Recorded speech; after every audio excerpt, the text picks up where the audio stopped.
Benvenuti al nostro convegno regionale WIL-FPL.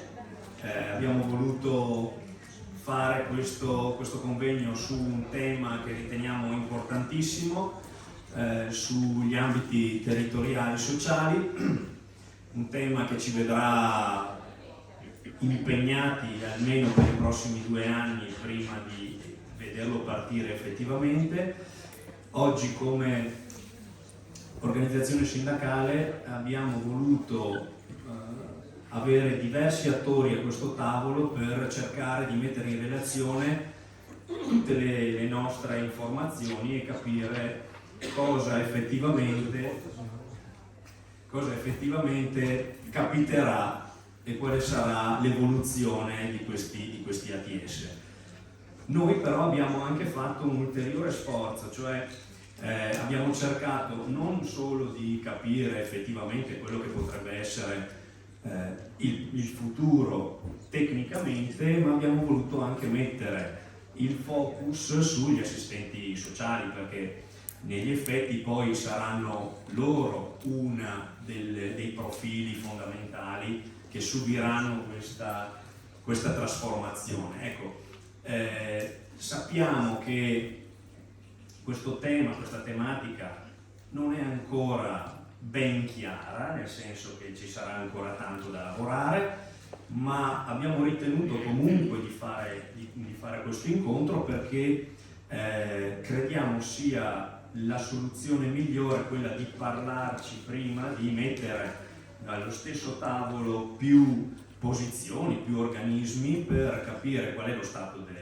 dell'arte ad oggi e quello che possiamo fare insieme per migliorare una situazione, diciamo come ambiti territoriali non arriviamo primi in Italia, però abbiamo una possibilità in questo anno e mezzo, diciamo fino alla fine del 2025, per poter cercare di fare al meglio questa possibile transizione, e queste relazioni sono fondamentali. Quindi andrò a presentare poi i relatori di volta in volta. Prima di iniziare i lavori tecnici, essendo un convegno regionale, chiedo a Mario Ragno, nostro segretario generale WIL-FPL, di fare un saluto. Grazie. Allora, buongiorno a tutti e grazie a tutti di essere qua, dai relatori a tutti gli operatori e gli ospiti. Allora, noi come Veneto, come WIL-FPL Veneto, riteniamo questo tema molto importante. Siamo intervenuti anche come confederazione in sede di commissione per dire cosa pensavamo, a partire da che tipo di contratto, che tipo di azienda o meno, se privato o pubblico, e diciamo siamo stati ascoltati, non siamo stati gli unici ovviamente, ma siamo stati ascoltati. Per noi questo ambito, questi ambiti territoriali sono importantissimi perché riguardano la vita delle persone e la vita di tantissimi operatori, in primis gli assistenti sociali. Sappiamo che ci sono 2 anni di tempo, la Regione deve fare ancora degli atti e poi con la conferenza dei sindaci e quant'altro bisognerà trovare ambito per ambito poi gli accordi. Io ho già cominciato nel territorio veneziano a sentire qualcuno, dobbiamo fare un po' di pressione ai nostri amici sindaci perché molti di loro pensano che ma sì, 2 anni sono troppo pochi, lasciamo passare il tempo, poi vediamo. Allora, lasciarli nel limbo io credo che sia una cosa peggiore, cioè qualcuno dire guarda, c'è una legge, devi arrivare lì, è una follia. Per cui noi su questo investiremo tutto. E un invito le faccio soprattutto agli assistenti sociali, perché spesso e volentieri voi siete un po' come le educatrici e le maestre, vivete una vostra vita come se ci fosse solo il vostro mondo all'interno del comune, ad esempio, e non partecipate alla vita, diciamo, del comune. Quindi alle prossime elezioni RSU cercate di candidarvi. È ovvio che a noi farà piacere di vedervi nella lista UIL, è logico, ma candidatevi. dovete esserci ai tavoli, perché le decisioni vengono prese ai tavoli e se non c'è nessuno che vi rappresenta ai tavoli di voi, che ci può dare anche a noi l'aiuto per capire alcune cose, perché noi conosciamo tantissime cose, ma soprattutto su certi mestieri che sono talmente specifici. Abbiamo bisogno di un tecnico a fianco che ci dica, proprio per non sbagliare, per fare le cose giuste. Per cui l'invito che faccio a tutte voi, ringraziandovi di essere qua, è proprio quello di, nelle prossime elezioni RSU, nei vostri enti, candidatevi alle elezioni RSU. Grazie.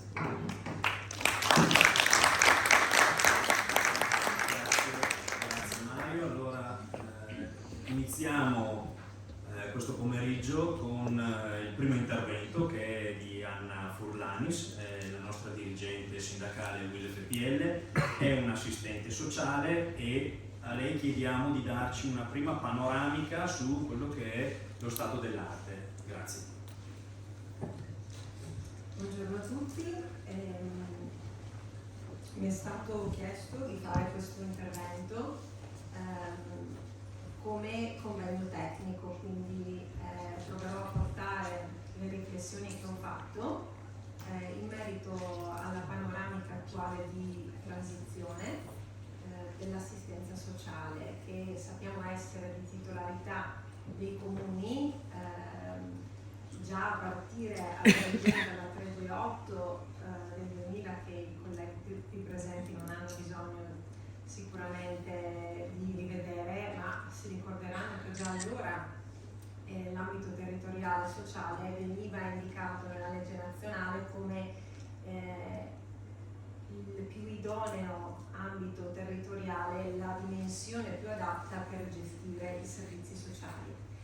Oggi anche il Veneto, appunto, con una recente legge regionale ha preso questo provvedimento e vediamo di riflettere quali saranno le potenzialità dei ruoli che come assistenti sociali siamo sicuramente già abituati a ricoprire, soprattutto per quanto riguarda l'operatività, ma proviamo a vedere se si aprono altre prospettive. Dobbiamo spegnere le luci, che così si vede il nome. Si vede poco. Gabri? Forse lì. Sto parlando. No. Giusto. Sì, partiamo insomma da qui, ecco, da una consapevolezza di dove ci troviamo adesso. Siamo in Veneto, il Veneto dagli anni 80 si contraddistingue per la sua tradizione di visione integrata di sociale e di sanitario, tradizione che è arrivata fino ai giorni nostri e decidiamo di portare con noi, magari con delle modalità diverse, ma raccogliamo questa eredità o quantomeno decidiamo cosa farne. Siamo in un momento in cui sono finalmente stati stabiliti i livelli essenziali delle prestazioni sociali a livello nazionale, a partire dalla legge di bilancio del 2022, che prevede il servizio sociale sia come segretariato sia come presa in carico professionale, ormai un diritto del cittadino. Sicuramente nella costituzione degli ATS portiamo con noi questa consapevolezza ed ecco perché riteniamo che la figura dell'assistente sociale sia fondamentale anche nella costituzione di questi ATS. Ricordiamo che l'assistente sociale, con la sua presa in carico, la sua valutazione, che non fa da solo, preferibilmente in integrazione con altre figure professionali per garantire la multidimensionalità della lettura del bisogno nonché dell'accesso alle risorse, garantisce l'accesso ai servizi al cittadino. Ma siamo anche consapevoli di agire in un contesto complesso. Siamo in un momento anche a livello di società in cui siamo consapevoli che molti sono i problemi a cui dobbiamo fare fronte come servizi sociali. Ne accenno solo qualcuno: la denatalità, il sempre maggior numero di persone anziane e disabili non autosufficienti, che che necessitano di assistenza e di cure sia domiciliari che residenziali, la tematica della conciliazione tra vita lavorativa e vita privata che spesso è fatta anche di assistenza alle persone che abbiamo appena menzionato, e la tematica dei caregiver che invecchiano. E ci ritroviamo anche a che fare con una società in accelerazione. Vi sarete resi conto che siamo iperconnessi, iperimpegnati, e sembrerebbe quasi che ci chiedessero di essere non solo multitasking, ma anche in più luoghi contemporaneamente.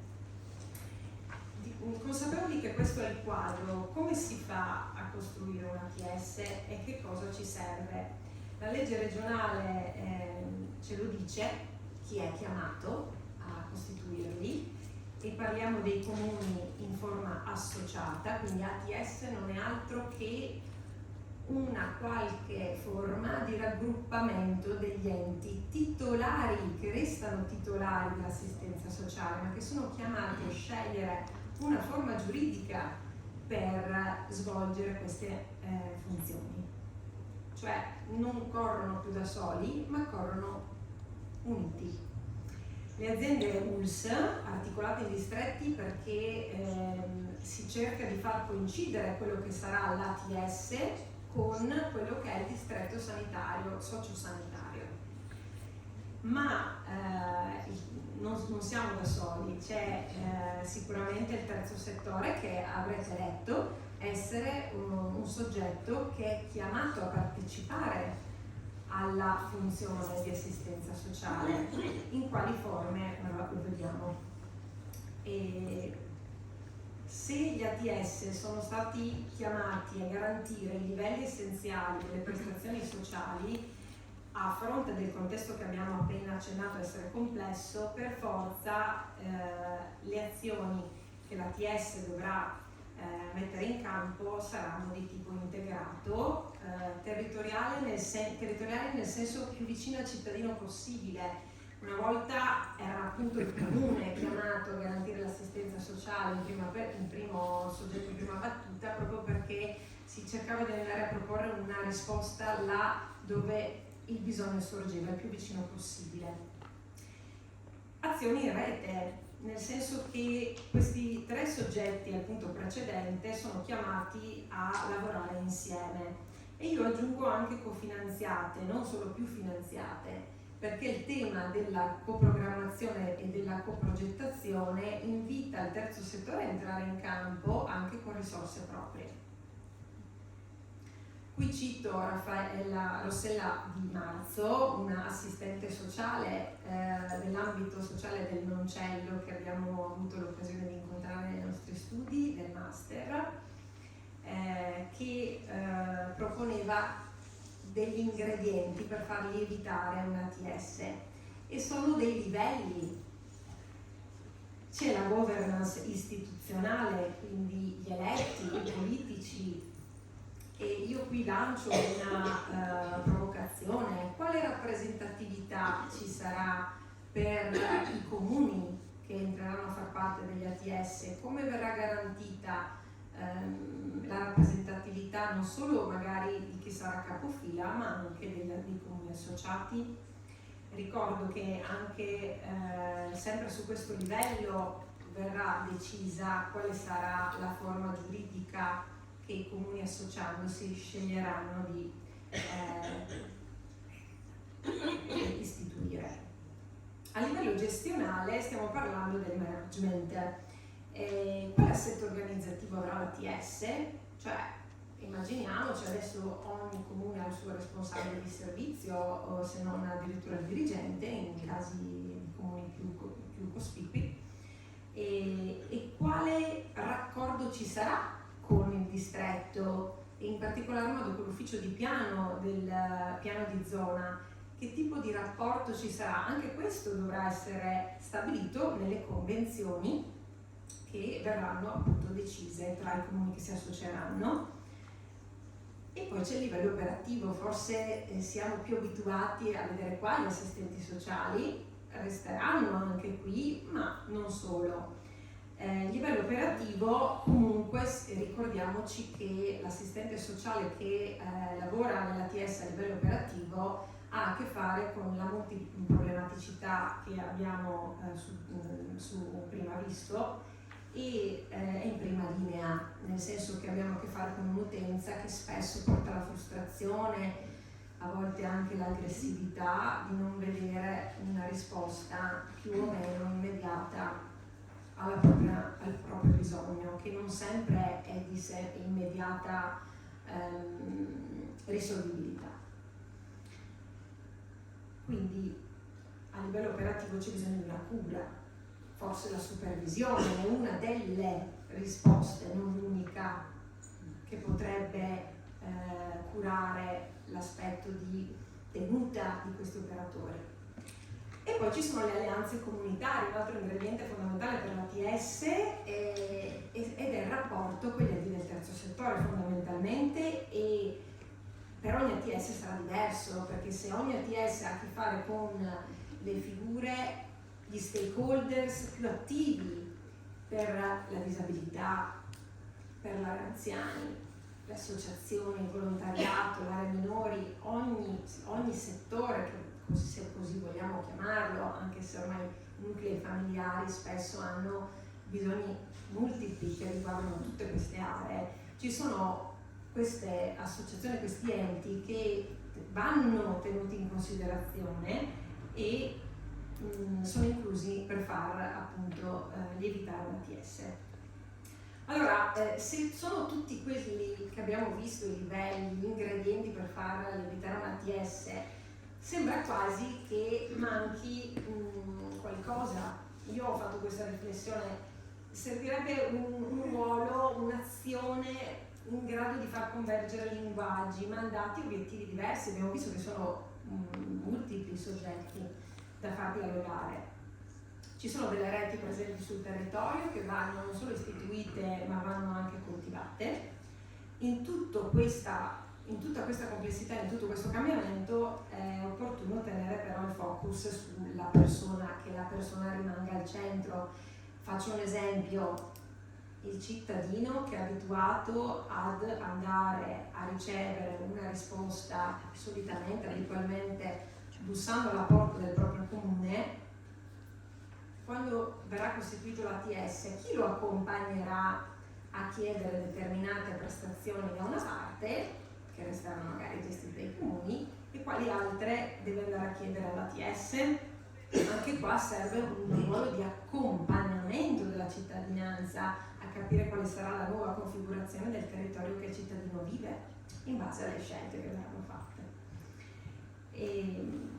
E qui metto uno spunto di riflessione sulla misurazione dei risultati, perché non basta fare, ma dobbiamo essere anche in grado di valutare gli impatti degli interventi che mettiamo in campo e dei progetti. Qui cito il Social Return on Investment, sono degli studi della letteratura che troviamo presente in questo momento sulla misurazione dell'impatto sociale degli interventi sociali che svolgiamo sul territorio, perché non basta agire, prendere in carico, risolvere il problema, spesso non riusciamo a comunicare l'ampiezza del lavoro sociale che viene fatto. È importante che impariamo a sviluppare degli strumenti di misurazione e valorizzazione dei risultati. Risultati non significa solo cambiare le cose, a volte significa anche solo riuscire a contenere il rischio, il danno e un'evoluzione ulteriormente negativa. Ecco che io lancio la figura dell'assistente sociale e i fondamenti del servizio sociale che pongono e trovano le sue basi nella trifocalità del servizio sociale come capacità di stare nel mezzo tra i livelli che vedete nella slide. C'è un livello micro, l'assistente sociale ha a che fare con l'utenza tutti i giorni, conosce l'istanza sociale, conosce il territorio, il proprio quartiere dove lavora, addirittura in alcune città, e le sue caratteristiche del tessuto sociale. c'è poi la sua capacità di stare dentro un'organizzazione, dentro i regolamenti comunali, dentro i regolamenti e il mandato che ha dalla propria organizzazione. Abbiamo degli obiettivi che derivano sicuramente dal livello macro, dove appunto troviamo le policy, quindi la politica sociale che dà le linee programmatiche che poi si traducono a livello organizzativo e operativo. Come vedete, l'assistente sociale lavora con un triplice mandato della comunità, quindi la domanda sociale che arriva, il mandato professionale, risponde a una professione, risponde a un ordine, risponde a delle regole deontologiche nel proprio operato e è chiamato a collaborare e a nutrire lo sviluppo professionale. E il mandato istituzionale, quindi gli obiettivi, le funzioni e i compiti propri. Abbiamo detto che sa stare in mezzo, per stare in mezzo serve saperci fare con le relazioni e qui vi propongo il livello operativo senza andare ulteriormente ad approfondire. È il livello micro, quello a contatto con l'utenza. Promuove e facilita processi capaci di aggregare. Proviamo a pensare quando andiamo a costituire ad esempio un gruppo di automutuo aiuto, si mettono insieme persone con alcune caratteristiche o problematiche in comune perché assieme trovino le forze e le risorse di farcela, guidate e implementate da altre risorse del territorio formali e informali.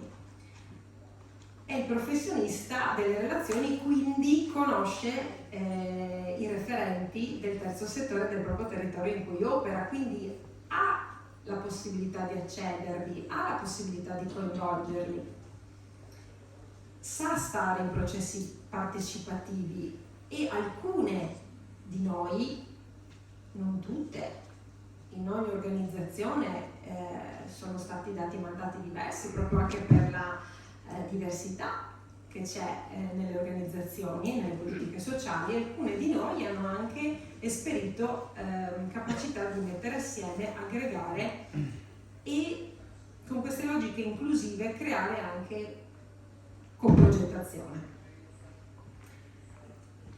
Se guardiamo da vicino il DNA di questa professione che possiamo leggere nel codice deontologico, a livello operativo e a livello di coltivazione delle alleanze comunitarie, l'assistente sociale contribuisce in effetti a promuovere, sviluppare e sostenere politiche sociali integrate, finalizzate al miglioramento del benessere sociale e della qualità della vita e dei membri delle comunità.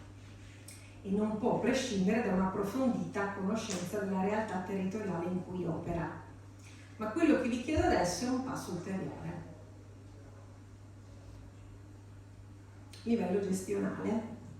Già nel codice deontologico, rivisto recentemente, se non sbaglio durante il Covid è uscita l'ultimo aggiornamento del nostro codice deontologico, parla della responsabilità dell'esercizio della professione e dice che l'assistente sociale contribuisce, non sempre, è un inciso importante, dice in funzione delle proprie attribuzioni e responsabilità, cioè in base al mandato organizzativo che riceve e che è lo spazio di manovra che gli viene dato dal mandato stesso organizzativo, alle azioni di pianificazione e programmazione.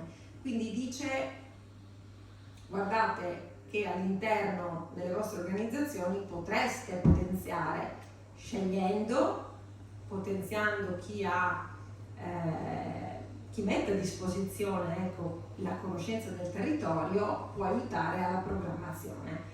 E nella costituzione di un ATS che rientra in un livello di programmazione e pianificazione, volevo mettere in evidenza questa potenzialità. Allora, vi chiedo un ulteriore sforzo riflessivo quando vi chiedo di riflettere sulla complessità nuovamente della società in cui operiamo e delle problematiche di cui ci occupiamo. L'assistente sociale, quando mi sono iscritta al servizio sociale e arrivo a diventare assistente sociale, ho riflettuto anche sulla termine assistente sociale. Io chi andrò ad assistere le persone? In realtà poi studiando poi la materia di politiche sociali ci si accorge che l'assistente sociale, soprattutto nel periodo iniziale del welfare state, quando lo Stato era l'unico soggetto chiamato a dover rispondere ai bisogni sociali e a intervenire laddove ce n'era bisogno, lo Stato era preminente. E l'assistente sociale, oltre ad assistere la cittadinanza sicuramente, era anche assistente del comandante. Era nell'organico di chi era titolato, forse l'unico titolato a dover fare politica sociale. Oggi vi chiedo di riflettere sulla possibilità e sull'opportunità che magari è possibile e doveroso cambiare prospettiva e paradigma. Il paradigma è il modello con cui, è il paio d'occhiali con cui guardiamo la realtà. Se così non si può procedere, se siamo chiamati ad un cambiamento da comune ad ATS, forse è perché anche la realtà richiede uno sforzo univoco di risposta, un po' più uniforme, un po' più compatto. E quindi non è più sufficiente un welfare generativo che raccoglieva, redistribuiva e rigenerava le risorse. C'è bisogno di entrare e lasciare entrare in campo, ma c'è bisogno anche che gli enti del terzo settore si chiamino in campo, si propongano in campo, perché si passi ad un welfare civile dove diventiamo tutti responsabili di metterci in campo per quanto di nostra competenza, ma anche per quello che ci viene meglio nel nostro fare e nel nostro essere vicino ai cittadini e ai loro bisogni, per un welfare appunto dove civilmente siamo tutti co-responsabili per creare una sussidiarietà circolare delle risorse, che non è più possibile che qualcuno sia delegato a raccogliere e redistribuire. C'è bisogno che ognuno di noi si senta partecipe e responsabile, co-responsabile, insieme ai soggetti che abbiamo citato prima. Allora forse l'assistente sociale potrebbe più essere quello chiamato a mediare, quello che sta in mezzo, abbiamo detto, potrebbe essere un ruolo decisivo di ponte tra lo Stato, gli enti del terzo settore, la comunità, la cittadinanza e appunto i servizi del lavoro, i servizi sanitari e socioassistenziali, nonché sociosanitari. E chiudo con una citazione di un professore, il professor Alberto De Toni dell'Università di Udine. De Toni ha una formazione di ingegneria alle sue spalle, solo negli ultimi periodi si è dedicato degli studi economici gestionali. Lui è un professore ordinario di ingegneria gestionale, quindi è quella materia che sta a metà tra l'organizzativo, il gestionale e le materie appunto economiche. Lui dice che per gestire la complessità crescente, lui parla alle aziende, lui va a fare formazione a chi dirige aziende, ma si è reso conto che nemmeno le aziende possono più fare per se stesse e basta, e hanno bisogno di investire nel tessuto sociale dove operano e dove insistono, perché le risorse umane non sono soltanto risorsa per l'azienda o risorsa per l'organizzazione, ma sono chiamate a restituire quello che vanno a chiedere a un tessuto sociale dove insistono. E lui quindi si è interrogato sulla complessità, su come si può fare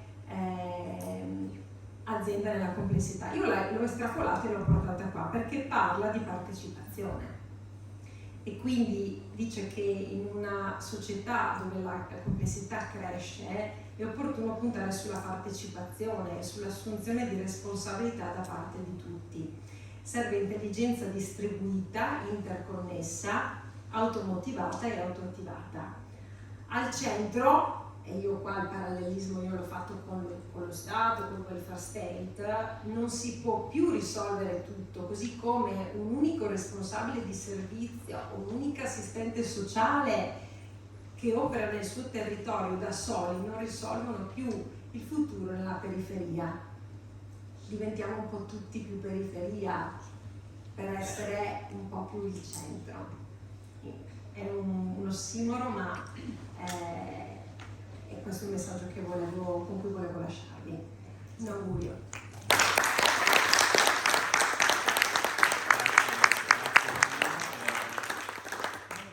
Del tuo intervento molto preciso, puntuale, e grazie anche per aver lanciato insomma qualche tema che lascio volentieri nelle mani dei prossimi relatori. Addentriamoci un pochino di più a livello territoriale. Questo è stato, diciamo, il cappello tecnico che chiedevamo ad Anna Furlanis. Ci sono diversi ambiti, diversi livelli, quello sanitario, quello regionale, quello degli enti locali e quello del terzo settore. Iniziamo allora a capire che cosa sta succedendo nel nostro territorio. Lascio la parola alla dottoressa Luisa Ceni, assessora alle politiche sociali del Comune di Verona. Grazie e ben trovati a tutti.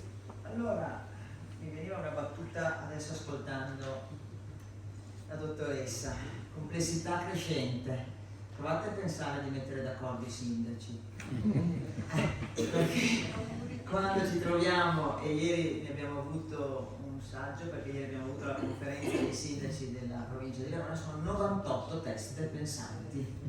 Quindi in questo momento il Comune di Verona è presidente di turno della conferenza dei sindaci, e mettere d'accordo 98, io non sono un sindaco, ma 98 colleghi, che passatemi il termine perché ci sono i titolari, i sindaci e i delegati, di mediazione ne dobbiamo fare tanta.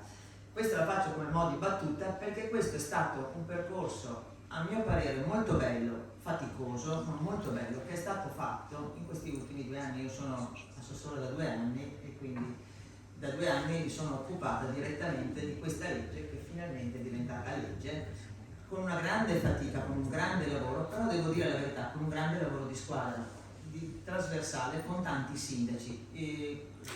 Presidente della conferenza 98 sindaci, poi i distretti. La TS per norma aveva un territorio che doveva corrispondere esattamente col distretto, e questo è un problema, era il primo problema con cui con il sindaco Poveri ci siamo interfacciati, perché c'era una forte istanza del territorio, e mi riaggancio a quello che diceva la dottoressa Furlanis, dal basso, dal piccolo, dalla periferia, dalle periferie, una forte istanza di dire: Verona ci soffoca, Verona non si occupa di noi.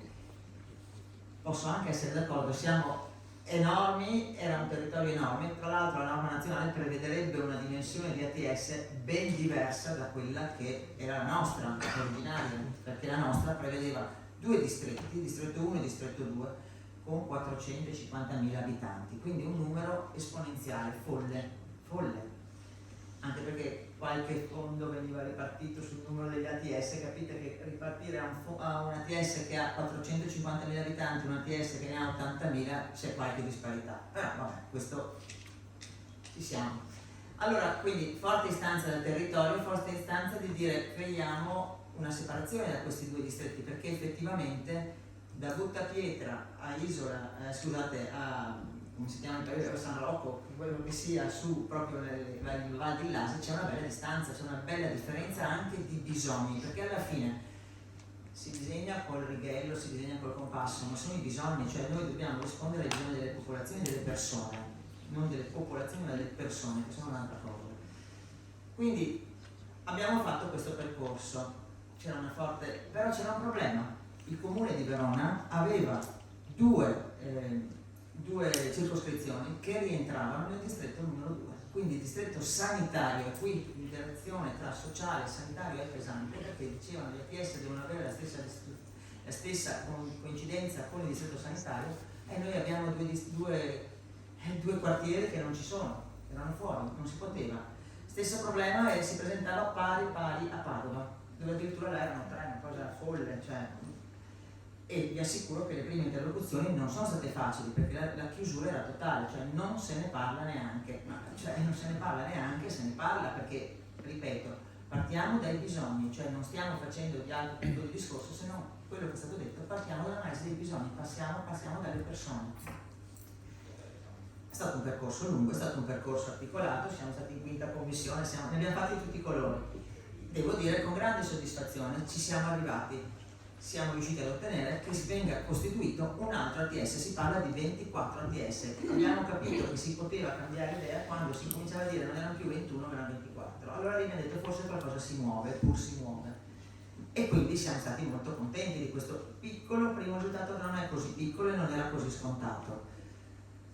Dopodiché si è cominciata la seconda battaglia, perché appunto questo per darvi un po' l'idea che tutte queste cose si arriva dopo una lunga negoziazione, un lungo lavoro veramente di squadra. Io di quello sono stata molto contenta in questi 2 anni di lavoro anche intenso. Il lavoro di grandissima squadra che si è fatto con tutti quelli che hanno il bisogno, cioè gli interlocutori. Certo, noi ci dobbiamo raffrontare con la regione, la legge è una legge regionale, ma la richiesta partiva dal territorio, quindi non si è guardato a niente se non veramente al bisogno delle persone, e questa è stata la forza che ci ha portato avanti. Il secondo problema è stato quando ci è stato detto, cari miei signori, voi fate un'azienda speciale, voi costituite un'azienda speciale. Allora, in alcuni casi questo può essere una soluzione, può essere una buona proposta, per altri casi, e mi riferisco nella fattispecie ai comuni capoluogo, quindi tutti i capoluoghi di provincia, Verona chiaramente, Padova in primis, cioè eravamo quelli più agguerriti su questo campo, abbiamo detto caspita, vuol dire smantellare quella costituzione che si è fatta, che è stata fatta e che è buona, cioè funziona. No, può migliorare, sicuramente dovrà tenere una serie di... però no, cioè a noi questa cosa non sta bene. Quindi anche qui secondo giro, seconda battaglia, dicendo ridisegniamo i distretti, abbiamo dei comuni capoluogo piuttosto strutturati, perché è chiaro, il comune piccolo fa fatica e ha bisogno di avere una serie di aiuti, proprio di network, oserei dire, e di supporti diversi. I comuni capoluoghi come può essere appunto Verona e Padova sono comuni estremamente strutturati, che in tutti questi anni in cui gli ATS non sono stati costituiti, perché diciamocela tutta, se fosse partito subito non si sarebbero costituiti e strutturati, hanno messo in piedi tutta una costituzione. Volerla spostare, volerla completamente stravolgere è estremamente rischioso. Oltre al fatto che poi qui diventa un po' una polemica politica, se non ci metto un gran tanti soldi, cioè io quelli che mi vengono dati li spendo per la struttura. Costituisco la scatola, pago la scatola. E dopo? E con cosa la faccio funzionare la scatola? Quindi abbiamo un secondo problema. Allora è stata fatta anche qui, però veramente trasversale con i sindaci. Io con i miei colleghi, appunto non sono sindaco, rispetto con i miei colleghi, passatemi il termine sindaci, comunque quelli che si interfacciano in comitato, in questo caso 2 comitati, perché il comitato 2 San Bonifacio, poi ci sarà il sindaco, appunto, e il comitato quello che è l'1, che sarà il comitato 1, che è il comitato di Verona, quelli che saranno il comitato dove Verona sarà capofila perché è il comune capoluogo. Abbiamo fatto veramente un'operazione trasversale di grande pressione sulla regione e devo dire che il risultato è stato ottenuto. Di questo siamo molto contenti, molto orgogliosi, nel senso che ci è permesso di arrivare a usare come forma la convenzione, quindi di mantenere una forma leggera che è già possibile. Adesso ci sarà una terza battaglia perché non sarà finita qua, perché già minacciano di non volerci riconoscere i fondi a noi con le convenzioni rispetto a chi fa l'azienda speciale, ma venderemo molto cara la pelle, ve lo dico già, anche perché come sempre agiremo con tutti i sindaci, cioè sarà la richiesta del territorio. La richiesta del territorio non si può ignorare. Io ragiono che, appunto, è stato detto prima, sono le persone che ci interessano, non è che lo facciamo per chissà cosa, lo facciamo per dare delle risposte concrete alle persone. Quindi di questo siamo da un lato contenti, però sappiamo e non ci illudiamo. 2 anni di tempo. 2 anni di tempo, adesso bisogna correre, perché il limbo non va bene per nessuna, per niente non va bene, perché dobbiamo sapere di cosa stiamo facendo, perché altrimenti ci muoviamo sempre a tentoni, non nascondendoci che la situazione è complessa, perché sarà difficile, non sarà un percorso, sarà un percorso piuttosto ostacolato, però insomma credo che questo lo faremo tutti insieme e sono molto confidente. Ieri, conferenza dei sindaci, abbiamo ribadito, perché poi per mettere in moto la macchina sembra una cosa semplice, ma la Regione ci ha richiesto di riconfermare una decisione che avevamo già preso, di dividere i distretti, quindi l'abbiamo già presa un anno fa, ce l'hanno richiesta ieri, di rimandare la delibera, in modo che a questo punto la l'ULSS possa assumere tutti i decreti che deve assumere per poter dividere i distretti sanitari, però doveva ripartire di nuovo la determina e la richiesta. Quindi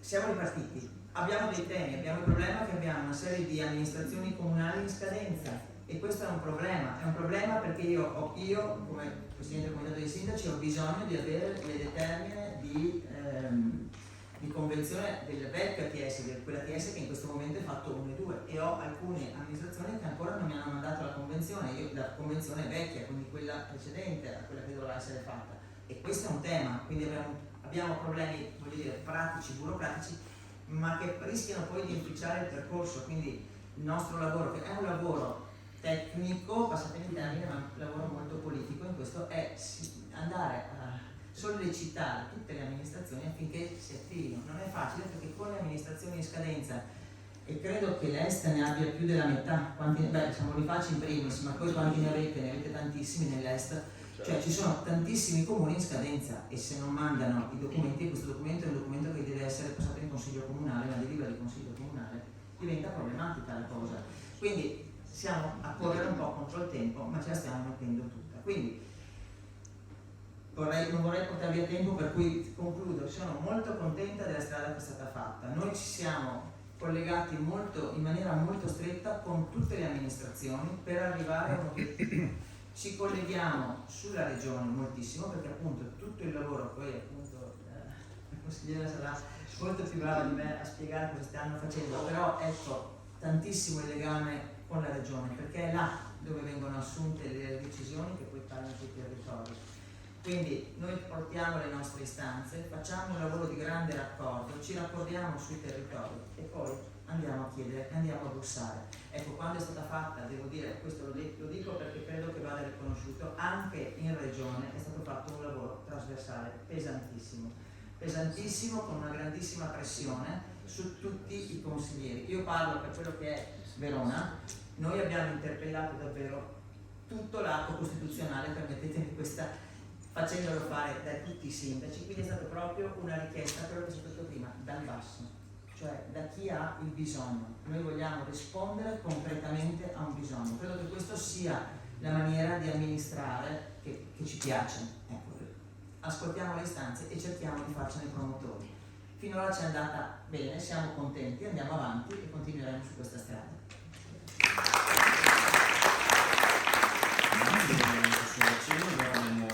Abbiamo sentito il nostro capoluogo di provincia, quello che ha fatto nel tempo e quello che sta facendo. Mi permetto solo una battuta, Assessora, dove ha fatto un passaggio legato alle scatole vuote, perché ci sono soldi solo per quello. Se c'è un bisogno dal basso è bisogno di personale e noi dal punto di vista nazionale, regionale, il nostro ruolo è questo. Vi chiediamo di darci una grande mano per sbloccare tutto quello che è possibile, per darci una mano. Il personale è fondamentale, non ce la facciamo più e quindi se vogliamo fare un lavoro di qualità abbiamo bisogno di personale e lo chiediamo a gran voce da tempo. Ecco, allora sono assolutamente d'accordo ed è una cosa che interpelliamo moltissimo noi su questo, soprattutto questo nei dialoghi con l'ULSS, chiaramente su questa cosa qui tantissimo per quello che riguarda tutti gli operatori, gli host, intenderci, tutta la parte sanitaria soprattutto, è una richiesta continua che noi presentiamo. come ha dato ieri il bilancio posso anche raccontarvelo, il problema è che ci vogliono tanti soldi che non arrivano, cioè non si sa, adesso non vorrei dire una stupidaggine, ma a oggi non sappiamo quanti sono i fondi che ci vengono messi e quindi è difficile anche prevedere, sono pochi, lo sappiamo, quindi non riusciamo neanche a prevederlo, cioè non riusciamo, non avendo poi come finanziarlo, abbiamo quel problema lì, chi ce li mette, da dove arrivano questi fondi? Quindi sicuramente è un problema che stiamo continuamente presentando e quindi non solo in numero, ma poi dopo qui avremo qualcuno che dirà anche appunto che ci sono anche degli aumenti così che vagano e che quindi sicuramente il problema del finanziamento è un problema enorme. E ribadisco anche quello del personale. Sì, no, il personale è tutto legato. Grazie. Adesso lascio la parola al sindaco Provoli, il sindaco di San Bonifacio, che ci porterà la sua testimonianza su quello che è stato fatto e ancora da fare per quanto riguarda uno dei distretti in più che la regione ha messo a disposizione, quindi il distretto 2 che riguarda anche San Bonifacio. Prego. Spero di non essere noioso, magari fuori tema, però la prendo un po' alle larghe. In questo senso, la questione principale che stiamo affrontando non è nata ieri. La nostra relatrice iniziale ha detto, no, non mi ricordo più, insomma, il veto quando è arrivato. È arrivato ultimo in questo caso. È arrivato ultimo però in che senso? Nel senso che c'è sempre stato ribadito che il Veneto aveva una specificità, e cioè noi abbiamo sempre parlato e pensato, anche come amministrazioni, un rapporto fortemente connesso tra il sociale e il sanitario. Cioè la nostra doppia S è quella che ci ha fatto arrivare ultimo. Non entro in merito della positività o negatività della questione, ma per noi affrontare problematiche sociali voleva dire essere connessi con certamente la parte sanitaria. E quindi quando si parla ad esempio di distretto 1-2 c'è una ragione storica, e dico solo l'ultima parte, perché noi arrivavamo da una suddivisione in USL della provincia di Verona ad esempio, ma abbiamo sempre avuto un'anomalia come del resto Padova. Avevamo delle aziende autonome dal punto di vista sanitario perché centri universitari, e quindi nel Veneto ci sono 2 aziende, Verona e Padova, e quindi la parte sanitaria che coperteva alle USL è stata declinata in alcune aree della provincia di Verona. Di fatto l'USL 24, poi USL 20, cosa aveva? Aveva come ospedale di riferimento, cioè la città di Verona aveva come elemento di riferimento, cosa? L'ospedale di San Bonifacio. Perché? Perché anche lì in termini di risorse, ne faccio uno semplice, mentre l'azienda ospedaliera va a prestazioni come finanziamento, l'ospedale di San Bonifacio va praticamente a budget. Allora c'è già in queste differenze un'anomalia che ha avuto ricadute, per alcuni versi molto positivi, per altri negativi. Ci hanno chiesto di arrivare ad una separazione netta tra, insomma, molto forte, almeno in termini contabili sicuramente, in termini di finanziamento economici sicuramente, tra la parte sociale e la parte sanitaria. Questo è l'elemento. Qual è il modello che probabilmente lo Stato ha pensato? Gli ATS. Che tipo di dimensione hanno? O pensano, credo, a livello nazionale? C'è chi parla ai 80, ai 150, ai 200.000, ci sono varie versioni. Ma noi siamo abituati come sindaci, soprattutto dei paesi, a lavorare con gli ATO. Ormai ne abbiamo uno ogni giorno di ATO. Abbiamo l'ambito territoriale ottimale dei rifiuti, l'ambito territoriale ottimale delle fognature, dell'acquedotto, eccetera, l'ambito territoriale ottimale ormai anche della, diciamo così, valorizzazione del turismo. Ogni tanto abbiamo questi ambiti territoriali ottimali. La parola chiave è ottimali. Questo è. Allora, cosa vuol dire ottimali? Voleva dire che noi eravamo arrivati a un punto che il distretto 1 e 2, la parte sanitaria aveva comportato che il sociale avesse circoscrizioni di Verona che afferivano all'est veronese. Allora la domanda è, ma se con il principio di sussidiarietà si vuole partire, come si è detto e condivido pienamente, dai bisogni della gente, delle persone, dovremmo avere una lettura del territorio che è ottimale, ma io sindaco della circoscrizione di Verona non ne so nulla, ha problematiche diverse. Ne butto lì una che ogni tanto cito come paradosso, non prendetemi, ma la disabilità. Per trovare un luogo di socializzazione nell'ambito della disabilità a Verona, ci sono gli autobus, ci sono delle reti e si tratta di valutare un po' di chilometri. Ma l'est veronese vuol dire partire da Vestena e arrivare a Colonia Veneta. Avete mai pensato che qualità di servizio possiamo dare? Io me lo immagino, un bel disabile che conosco di Vestre cosa fa? Alle 8:30 sale in pulmino, lo dico spesso come paradosso, sale in pulmino, dove lo portano? Raccolgono tutti quelli della vallata, quindi San Giovanni Larione, Montechia, Ronca, San Giovanni, San Bonifacio, e vado giù Arcole, San Gregorio, arriviamo a Colonia Veneta. Secondo voi che ora arriviamo? 11:30, finalmente si mangia. Scusate. Ma questa è la realtà. Pranzo, e poi riposino, mezz'ora, un'ora, e poi si risale in pullman. Ma la laboratorietà, la socializzazione, facciamo il pulmino? Cioè è la stessa qualità, tra virgolette, che offriamo alle persone? Io non credo.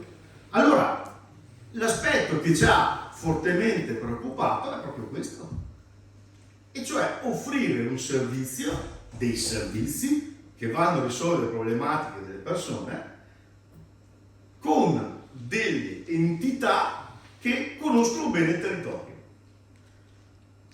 Non sappiamo che tipo di forma giuridica, perché appunto si sta dibattendo. Noi come comune ormai le abbiamo provate tutte, nel senso che il consorzio noi ne abbiamo più di qualcuno. Il consorzio funziona per alcuni versi, nel senso che è una struttura leggera, è una struttura interamente pubblica, perché è formata solo da enti pubblici, ha contratti pubblici, ha una garanzia della presenza degli amministratori forti e si può anche strutturare, perché la parola chiave seconda è strutturarsi. Allora, come distretto 2 già da tempo si lavora insieme con i rappresentanti sicuramente delle varie amministrazioni attraverso assessori o sindaci direttamente, ma l'aspetto principale è questo, perché abbiamo fatto un paio di convegni per capire come funziona nelle altre regioni, Piemonte e Lombardia in particolare. Allora abbiamo preso 60 comuni del Piemonte che avevano l'azienda speciale e 47 comuni della Lombardia che avevano invece un consorzio, per cercare di capire pro e contro, eccetera. Ci sono i pro e i contro in entrambe le situazioni. Ma qual è l'elemento che emerge da entrambi? È il cambio di mentalità, il cambio di approccio, il cambiamento che sarà richiesto anche a voi. In quali termini? Soprattutto, ripeto, in termini finanziari. Perché giustamente, come dice l'assessore, non vorremmo finanziare le scatole, ma poi rimaniamo senza la polpa, il servizio. Perché allora sarebbe il fallimento totale. Ma quello che ci ha detto queste organizzazioni con cui abbiamo fatto un paio di confronti è ad esempio che le risorse, l'ambito territoriale riesce a trovare da solo. In alcune realtà, dopo 5 anni, i comuni mettevano il 70% delle risorse per l'attivazione di servizi, in alcuni casi adesso 20% i comuni. E il resto, ormai voi siete esperti, bandi. Ormai la ricerca delle risorse si va su progettualità e bandi. Questo è. Bandi che interessano sicuramente anche fondazioni, sicuramente altri enti che sono non più propriamente regionali. Perché non so cosa ci dirà come buona notizia la consigliere, ma io ho grandi perplessità sulla possibilità di aumentare la spesa sanitaria e sociale, perché ormai i bilanci dei comuni, quindi penso della regione, sono tra virgolette appiattiti, nel senso che il margine per garantire quello che abbiamo, non per migliorare, ormai faccio un esempio, le case di riposo, vero? Il problema anziani, non ne parliamo, ricadrà anche questi negli ambiti territoriali sociali. Quindi pensate a tutta la gestione anche dei posti delle case di riposo, alcune già trasformate in fondazioni, ancora alcune ferme all'IPAB, alcune con gestioni che non si capiscono, saranno tutte afferenti all'ATS. Ma lo dico, per me, almeno come amministratore, l'aspetto che mi interessa di più è il controllo su queste entità, per avere una qualità di servizio a garanzia dei miei cittadini, oltre che. Allora, sicuramente ci sarà bisogno di un cambio di passo, di mentalità, di trovare dei gruppi di lavoro che si dedicano anche nel reperimento delle risorse, perché sono in grado di progettare interventi che dovranno essere naturalmente su più comuni. San Bonifacio siamo un comune da 21.000 abitanti, ma un cavalcavia mi separa da Monteforte che sono altri 5.000, senza manco un cavalcavia va all'Arcole che sono altrettanti.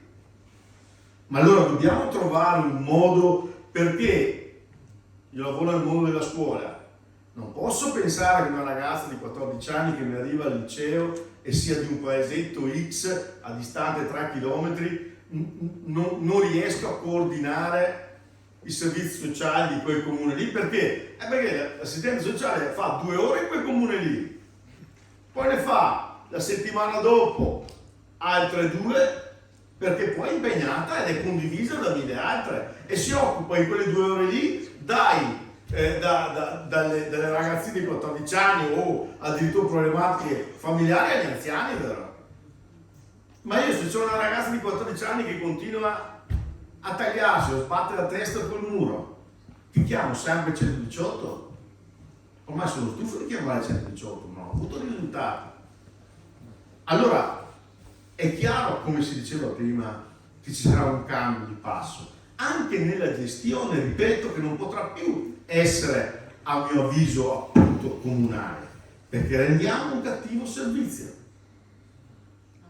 e abbiamo bisogno sempre più di lavorare, lo si diceva prima, in equipe, magari multidisciplinari, magari con specializzazioni, e questo lo si può fare se un ente ha un regime tale da coinvolgere una serie di comuni, ma io parlo meglio di popolazione che risiedono in paesi che hanno una propria territorialità fisica omogenea,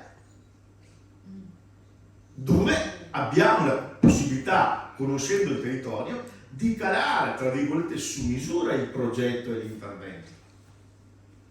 Allora ci hanno dipinto con l'assessore e il sindaco Promoli qualche volta su barricate contrapposte, ma in realtà nulla di più falso. Era proprio per trovare la formula e la quadratura, perché si separano, ripeto, esigenze diverse. E passiamo adesso a quel discorso, ma per così raccontarla, perché dal punto di vista amministrativo mica è facile, vero? perché c'era una legge regionale che diceva non si potevano cambiare i distretti se non con un percorso. Allora, 4 anni fa avevamo invitato 26 comuni dell'est veronese, cioè sostanzialmente il distretto 2 omogeneo, volevamo praticamente ricavarci l'ATS, appunto. Perché come ha accennato anche la dottoressa Celi, ultimamente, negli ultimi 2 anni, i finanziamenti non erano mica per popolazione, per capita, erano per numero. Allora San Bonifacio, che l'est veronese che faceva parte con Verona, 450.000, sono dati circa 3 milioni di euro, per dire, no? Fate 3 milioni di euro diviso 450.000 e fate 3 milioni di euro diviso 150.000 di Legnano, ad esempio, dell'area del Legnaghese. Vuol dire che uno prende 2 euro per abitante e gli altri? Ma i servizi costano per tutti, è vero? E allora, quando questo diventa un elemento che invece di andare a eliminare le differenze va ad accentuarle, e chiaramente i sindaci vanno via di testa, almeno io.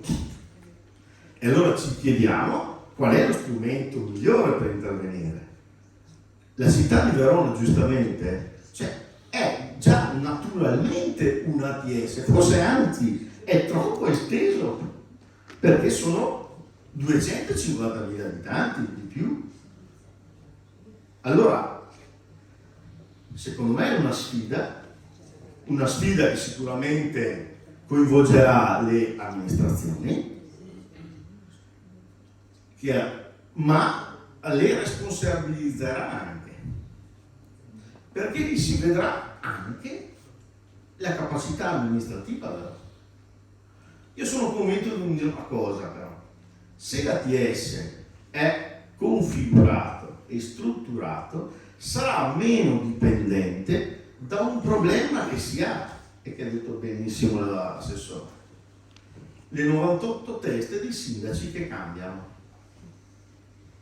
E cioè, se noi riusciamo a dare una governance anche stabile a questi consorzi, che siano certo espressione anche degli amministratori della politica, ma non siano in balia del cambio di questi, credo che si otterrà un miglioramento. Almeno l'aspetto legato, ad esempio, alle società in house di acque veronesi, di quelle che si sta cercando di fare per quel che riguarda Verona Nord nei rifiuti, si fa molta fatica a farli partire. Ma quando partono poi hanno una certa garanzia. E qual è la certa garanzia? È quella di una vigilanza comunque del pubblico, e vado a concludere. Perché la preoccupazione, faccio l'esempio dei rifiuti. Immaginatevi come 58 comuni, che è il mio ambito territoriale dei rifiuti, che va dal lago a tutta la Lessigna fino ad arrivare all'est veronese, decidono di procedere con una gara d'appalto. Una roba che solo a San Bonifacio vale 2 milioni di euro. Se sommiamo gli altri, vuol dire che parliamo di una roba come 12-13 milioni di euro all'anno solo per la raccolta e trasporto dei rifiuti. Secondo voi, se facciamo una gara di 10 anni, 12, è appetibile? È molto appetibile. Ma da quali entità? Da entità che hanno una dimensione europea.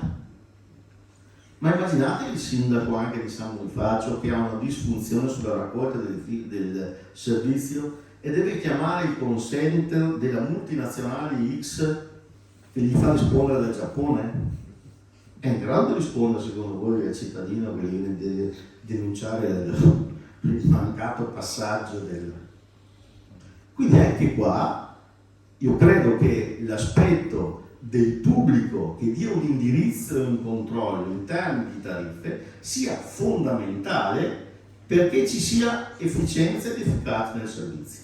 Ma vado a ripetere, bisognerà trovare le risorse dove ci sono, e la sfida è: ATS non sarà più il comune che va a pagarti interamente, ma la progettualità che emergerà dai gruppi di lavoro per calarli nel territorio.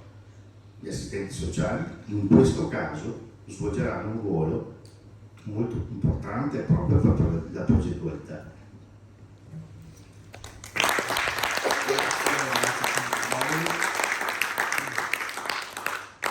Allora proseguiamo con gli interventi, vi chiedo una cortesia di rimanere sui 7-8 minuti per riuscire a mantenere l'orario e dare modo a tutti di fare il proprio intervento. Allora, adesso cambiamo ambito e sentiamo Peruzzi Matteo, Presidente della Fede Solidarietà. Prego. Buon pomeriggio a tutti e grazie dell'invito. Allora, io sono il rappresentante del cosiddetto terzo settore. Si sente? Sono presidente di Fede Solidarietà Verona, quindi delle cooperative sociali, però spesso mi chiamano anche in rappresentanza del terzo settore. Ovviamente di tutta la rappresentazione fatta adesso manca quelli che stanno sotto e manca l'operatività che sappiamo al terzo settore. Il terzo settore ha il rischio di riempirsi la bocca per dire dove c'è il problema c'è il terzo settore, risolve tutto. Anche qua c'è il problema di come fare, non dico pagarlo, rimborsarlo la prima fase. Noi stiamo facendo un'interlocuzione con tutti i comuni, con le USL, perché abbiamo appena per esempio rinnovato il contratto che dovrebbe iniziare ad essere dignitoso rispetto al ruolo che abbiamo e che ci è riconosciuto. E quindi non ripeto la mancanza di soldi, la mancanza di finanziamenti, eccetera. Vi dico alcune riflessioni che mi sono venute adesso sentendo le relazioni precedenti. Allora, innanzitutto le ATS. Io ho la fortuna di vedere anche in atto già alcune ATS nel territorio regionale e sappiamo che tutto si svolge a macchia di leopardo. Ad esempio Verona San Bonifacio aveva un problema, hanno iniziato un po' più tardi a utilizzare anche i contributi che ci sono, che vengono dai finanziamenti regionali, europei, eccetera. La cosa bisogna perfezionalizzare, però ci sono alcune ATS che sono già partite e che cominciano ad avere fondi a disposizione, o col PNRR oppure con i vari fondi che hanno a che fare con le politiche attive del lavoro. C'è da darsi da fare. Chiaramente quando si progetta bisognerà fare il ragionamento che sia tutti alla pari chi collabora, e quindi mi veniva la sollecitazione fatta nella prima relazione, cioè nessuno di noi non deve avere tutte le qualità descritte nella prima relazione per poter stare al gioco, o perlomeno ogni gruppo, ogni attore deve possedere tutte queste caratteristiche. È vero, l'assistente sociale deve avere questo, ma anche nei nostri settori, anche i sindaci devono sapere un po' di tutto, e se non sanno di tutto deve avere un tecnico che li deve istruire su che c'è da fare. Perché? Perché non è più come una volta, è cambiato il mondo, cambierà ancora. L'assistente sociale, per quanto mi riguarda, credo di aver visto nascere la figura degli assistenti sociali, io la vedo come la sentinella dei problemi che ci sono e il facilitatore per tutte le realtà che ci sono nei territori, chi scova i casi e chi scova anche le realtà che magari si presentano per risolvere i problemi. E questa è una grande funzione, che poi sia l'assistente sociale ufficializzata, assunta, pubblica o privata. Quello è un altro paio di maniche. Ci sono tantissime persone che secondo me sono anche assistenti sociali nel loro modo di fare, nel senso non conosciuti ufficialmente. Quindi secondo me noi dobbiamo tenere presente che ciascun attore sul territorio deve avere tutte queste caratteristiche, un po' di economia, un po' di finanziamento, e se non ci arriva bisogna farlo. Questo è il problema del terzo settore, perché adesso il terzo settore con la nuova legge può entrare, usare i finanziamenti insieme agli enti pubblici, però li deve saper usare, deve sapere fare delle proposte che siano credibili, fattibili e anche lungimiranti, perché adesso parliamo dei prossimi 2 anni, ma vedendo a lato l'esperienza degli amministratori, dobbiamo non più dire fra 2 anni, quindi dobbiamo dire il nostro paese, ma la vera parola che ci tengo a dire è la nostra comunità fra 10-20 anni, come sarà?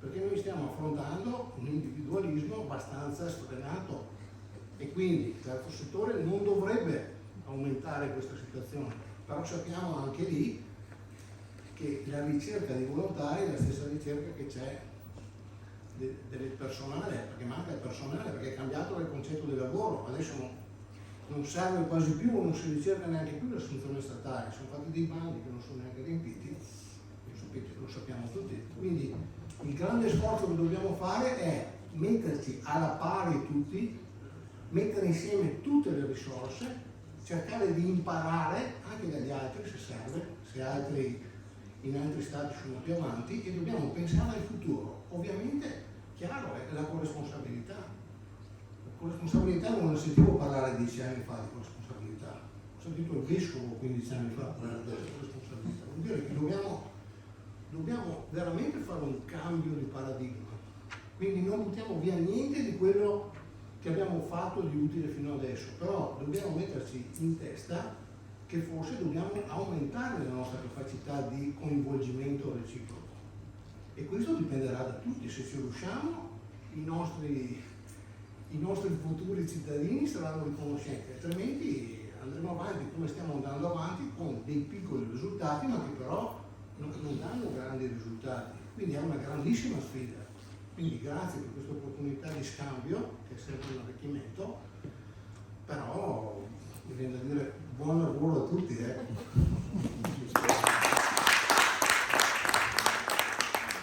Grazie Presidente.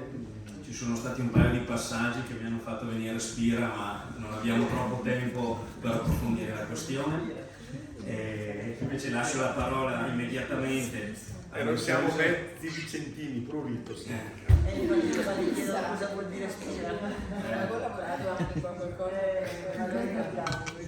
Problemi Di traduzione editoriale. Va bene, lascio la parola a Luisetto Chiara, consigliera regionale, esperta dei servizi sociali, che ha partecipato e partecipa al disegno di legge del 27 marzo, giusto? Sì, buongiorno a tutte e a tutti, rivedo anche qualche volto noto, visto che fino a 6-9 mesi fa lavoravo in questo territorio, in questo ambito professionale, quindi insomma sono molto contenta di essere qua. Ho partecipato in prima persona, nel senso che sono stata la controrelatrice del provvedimento e la manovra emendativa, ma ve la potrei, visto che siamo a maggio, ve la potrei raccontare tipo Rosario, ma vi risparmio perché ho 10 minuti, quindi cerco di stare nei tempi. È una legge che arriva dopo 24 anni, diceva prima il sindaco di San Bonifacio, arriva con un legislatore che nel 2000, quando l'ha pensata, l'aveva pensata per dire dal comune più disperso del Veneto, da Rozzo al centro di Verona, il cittadino dovrebbe avere gli stessi diritti, lo stesso tipo di risposta quando si rivolge ai servizi sociali, e per farlo c'era la consapevolezza, parliamo della legge Turco della 328 del 2000, che è necessario, come dire, dare degli strumenti e non lasciare più da soli i comuni, soprattutto quelli piccoli e medio piccoli, che non hanno le risorse e la struttura dei grandi comuni. Solo che noi come regione in 24 anni abbiamo lasciato passare molta acqua sotto i ponti, un po' perché il modello di integrazione sociosanitaria del Veneto in qualche modo ha fatto da tampone, da cuscino, perché il modello per cui i comuni delegano con una quota, che si dice quota capitale, insomma quota pro capite, una parte delle loro risorse e funzioni ai comuni nelle famose 5 materie di competenze sociosanitarie, quindi anziani, minori, disabilità, dipendenze e salute mentale, ha permesso in qualche modo di andare avanti. Cosa è successo? Che nel 2016 erano iniziati ad arrivare i soldi del Fondo Povertà, poi sono arrivati i soldi del PNRR, siamo a metà del PON 21-27 europeo contro l'esclusione sociale, insomma a un certo punto bisognava prenderla in mano sta cosa, perché i comuni hanno fatto autogestione, ma l'autogestione tiene fino a un certo punto, perché poi si creano quelle dinamiche di comune capoluogo che deve mettere le risorse anche per gli altri, nel senso le risorse umane da gestire, comuni piccoli che si sentono di non avere potere decisionale, realtà che riescono a prendere tutti i soldi dei bandi perché sono strutturati e organizzati, e altri che ne perdono per strada. Questo è un po' quello che è successo in maniera disomogenea in questi anni. Arriviamo ad aprile con i primi di aprile con questa legge che a mio avviso ha 3 nodi che non si sono sciolti. Una legge che rappresenta una sfida, come abbiamo sentito, per i comuni, e la rappresenta perché mettersi insieme, ed è una sfida per i comuni ma soprattutto per il personale, mettersi insieme, ragionare come aree vaste, come ambiti ottimali nel sociale, non è la stessa cosa che farlo per materie come l'acqua, come beni comuni come l'acqua, la gestione dei rifiuti e altre realtà. Perché nel sociale, come abbiamo sentito all'inizio, non c'è soltanto un tema di supervisione, di riorganizzazione, ma di cura del personale stesso, di presa in carico di vite umane e di fragilità. E quindi coordinarsi su questo ambito non è così semplice.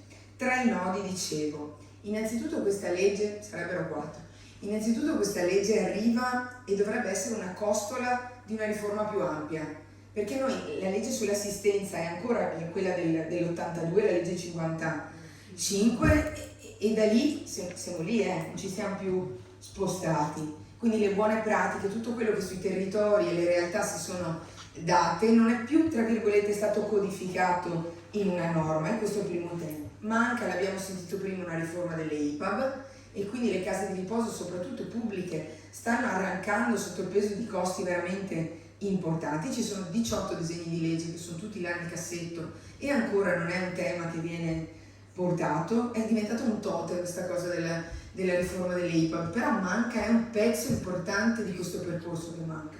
E arriviamo a questa legge che doveva essere il pezzettino finale quasi di un ridisegno, e invece è l'unica che sostiene la complessità, e questo è il primo tema su cui confrontarsi. Le dimensioni degli ambiti. Verona ha fatto una battaglia assieme a Padova per la suddivisione, lo diceva prima l'assessore, lo abbiamo sentito. Ci sono territori, e lo dico l'esempio proprio plastico è Treviso Nord e Treviso Sud sono un ambito solo di 418.000 abitanti.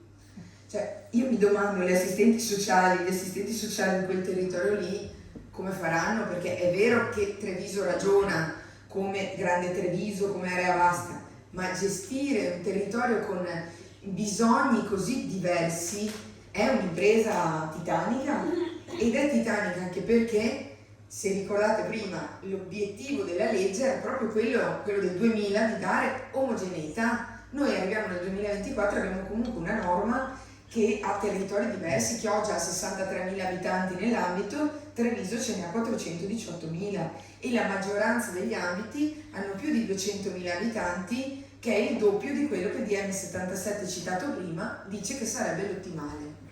Quindi questa è un'altra sfida, riuscire a fare sociale con le sfide e le complessità dell'oggi, con i bisogni che sono cambiati in questi 24 anni in maniera esponenziale, che sono aumentati soprattutto dopo il Covid, che ha fatto da cartina di tornasole, con queste condizioni date. C'è la possibilità di variarli ancora questi ambiti, è una possibilità residuale che nella discussione anche accesa di quelle ore notturne siamo riusciti a spingere, ed è una possibilità che chiederà però una grande consapevolezza da parte delle amministrazioni locali, una capacità di fare massa critica e spinta nei prossimi anni, quando si vedrà la prova dei fatti come andranno questi ambiti, non indifferente.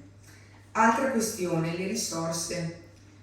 Quanti soldi si mettono sugli ATS? Pochi, nel senso che quest'anno sono 1,5 milioni, l'anno prossimo nel 26 saranno 2 milioni all'anno. Fate 2 milioni diviso 24 ATS, sono 80.000 ATS. Ogni ATS per legge deve avere un direttore, decidete se pagare la metà sopra del direttore trasversalmente, perché tutto con 80.000 euro non si paga. Ci sarà una sede, delle bollette, un revisore dei conti, delle assicurazioni, i famosi conti da serva? No. E siccome la risposta che mi viene data ogni volta che anche in aula ho sottolineato questo tema è che nei progetti, nei fondi nazionali, perché gli ATS sono finanziati, i LEPS sono finanziati da fondo sociale, da fondi nazionali ed europei, ci saranno anche i soldi per il personale. Quello che continua a sfuggire è che ci saranno i soldi per il personale dei progetti, ma non per il personale che dà continuità, la struttura amministrativa, perché qua non stiamo costruendo un sistema di riorganizzazione sociale che deve durare 5 anni, 3 anni perché i soldi arrivano sui 3 anni, ma deve dare la prospettiva e la lungimiranza dei prossimi 20 proprio per non essere soggetti ai cambi amministrativi, per non essere in balia delle variazioni territoriali. E quindi questo è un altro tema, dare stabilità agli ATS. Forma giuridica. Verona è riuscita a tenere la convenzione. La legge parla di preferibilità delle aziende speciali consultive. Questa è una piccola vittoria che ogni tanto su così, rifacciamo così, l'abbiamo mantenuta pubblica, prima cosa, perché non era detto che dopo 28 anni l'azienda speciale non diventasse altro, e grazie al lavoro dei comuni si è data la possibilità ai comuni capoluogo che abbiano una struttura organizzativa di un certo tipo di tenere la convenzione. Ci saranno realtà tipo Vicenza che molto probabilmente farà una scelta di azienda speciale, e realtà come Padova e probabilmente come Verona che l'azienda speciale non la vogliono vedere neanche dipinta, perché hanno un'organizzazione diversa, perché rappresenta una scatola vuota, una sovrastruttura ulteriore avere un altro sistema quando io ho già una struttura interna che riesce ad organizzare. Integrazione sociosanitaria e protagonisti, finisco poi con i protagonisti. Posso sforare 2 minuti? Sono 8. Uno, perfetto. Integrazione sociosanitaria. In questi anni l'integrazione sociosanitaria è stata un valore. Noi siamo la regione che ha esportato il modello per cui la persona non è un pezzo di sociale o un pezzo di malattia, quindi acuzia, è un coacervo di bisogni, è un insieme di necessità che se io prendo in fase preventiva in ambito sociale non devo arrivare a vedere curati o presi in carico come acuti o come cronici. Quindi l'obiettivo sarebbe lavorare prima. Gli ATS sono, da questo punto di vista, un grande punto di domanda, perché come verranno strutturati negli anni, quali pezzetti di delega si riporteranno a casa di quel sociosanitario che è integrato, e come faranno vivere nei piani di zona, negli strumenti di programmazione l'integrazione, quali responsabilità si prenderanno le aziende sanitarie per continuarla e tutelarla questa integrazione. Perché se la logica è si arrangino i comuni col sociale, noi ci teniamo solo per la parte di sanitario strettamente necessaria, abbiamo già perso in partenza, perché il sociale dovrebbe essere un pezzo che non si scarica sui comuni, che dovrebbe essere frutto di un lavoro organizzativo e di visione, che continua a compenetrarsi con il sanitario, il socio-sanitario. I protagonisti, prima avevo letto nella slide, comuni, aziende ULSS certamente, enti di terzo settore, anche qua l'articolo 7 in origine metteva la programmazione nelle mani degli enti pubblici, degli enti di terzo settore, come è giusto che sia col codice, e del privato for profit. Abbiamo distinto quell'articolo lì, per cui la programmazione la fa l'ente pubblico e in coprogrammazione, che non è facile, coprogrammazione e coprogettazione con l'ente di terzo settore, e il for profit può dare una mano ma non a programmare, deve restare pubblico. Di privato mi pare che ne abbiamo privato for profit a sufficienza in ambito sociosanitario e considerazione personale. Però un terzo settore a cui non si può abdicare un ruolo che deve essere pubblico, perché il pubblico deve fare il suo, altrimenti un terzo settore schiacciato tra l'aumento più che necessario del contratto collettivo nazionale per un personale che viene pagato sempre troppo poco rispetto al grado di lavoro di peso sociale che ha sulle spalle, ma schiacciato su appalti che non hanno neanche l'adeguamento Istat, rischia di soccombere. Allora un terzo settore che va valorizzato, ma al quale va dato anche il giusto ruolo. Chiudo dicendo, ci strutturiamo in questi ambiti e la sfida sarà nei prossimi 6 mesi, ci dovranno essere gli atti programmatori con i provvedimenti attuativi e quindi vedremo qual è la direzione e saranno i prossimi 4 mesi perché ne sono già passati 2. Il grande lavoro da fare sarà proprio monitorare che cosa c'è scritto dentro in questi atti di provvedimenti attuativi, perché da lì si capisce come la Regione intende intervenire e dare una direzione. Adesso abbiamo posto i mattoni tardi e parzialmente, ma li abbiamo posti, quindi bisogna capire dopo dove si va. E soprattutto la cosa importante a mio avviso sarà non perdere, lo dicevo nella correlazione in aula, né la memoria né la prossimità. La memoria perché il primo assessore alla salute di questa regione negli anni 70 era un professor Prezioso, era un medico che credeva fortemente nella deospedalizzazione, nell'idea che le risposte ci fossero in ambito sociale, ma che chi ci lavora in ambito sociale, il personale, debba essere nelle condizioni di dare queste risposte, perché se lasciamo solo gli assistenti sociali in questo passaggio, anche contrattuale, rischiamo terremoti che non vanno bene.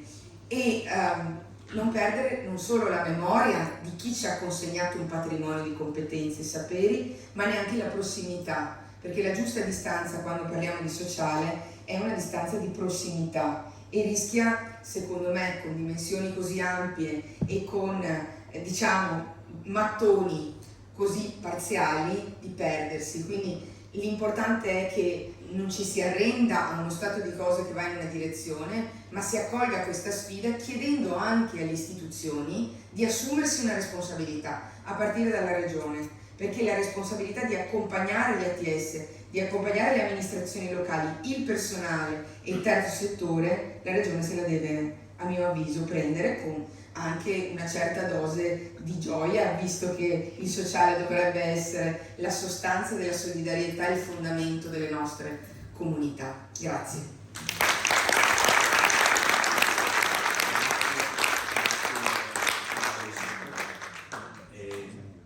Dicevamo oggi di fare un focus sul profilo degli assistenti sociali, dopo una carrellata della parte tecnica e della parte politica, arriviamo a sentire anche la dottoressa Zambello Mirella, presidente regionale dell'ordine degli assistenti sociali. Prima di lasciare la parola volevo solo fare un inciso velocissimo perché sull'ultimo intervento fatto dalla dottoressa Luisetto ha fatto menzione 1 sui contratti nazionali e 2 su un'attenzione a una transazione e ad avere un lavoro oggi che possa essere continuativo nel tempo. Per quanto riguarda la WIL FPL possiamo garantire che avremo massima attenzione su questo aspetto. Anche le parti sociali sono importanti. Massima attenzione, questo può suonare come una minaccia, ma è la nostra parte. Grazie, prego. Sì, intanto grazie per questo appuntamento molto qualificato che vede insieme i diversi punti di vista dei protagonisti di questo che è un processo che è partito ma che deve essere accompagnato proprio come un processo partecipativo, è stato detto, e peraltro i risultati ottenuti in Italia per far accogliere gli emendamenti sono stati risultati che sono nati dalla base e proprio hanno avuto la caratteristica e il peso di aver unito le forze, no? Ecco, quindi credo che il percorso va fatto con questo stile, cioè darci degli appuntamenti con degli obiettivi, con delle criticità da affrontare al fine di essere propositivi nei confronti della Regione nel rappresentare le esigenze dei vari territori. Del resto la legge che è stata fatta, lo ricordavamo in un tavolo con i sindacati presso l'ordine, un po' velocemente perché si doveva fare dal punto di vista della Regione e quindi in ritardo rispetto al 2000, però insomma ecco la caratteristica del sociosanitario comunque è stato interessante per il modello Veneto, ma in questa fase ecco la legge è uscita dando comunque degli spazi ai territori di definire una propria fisionomia.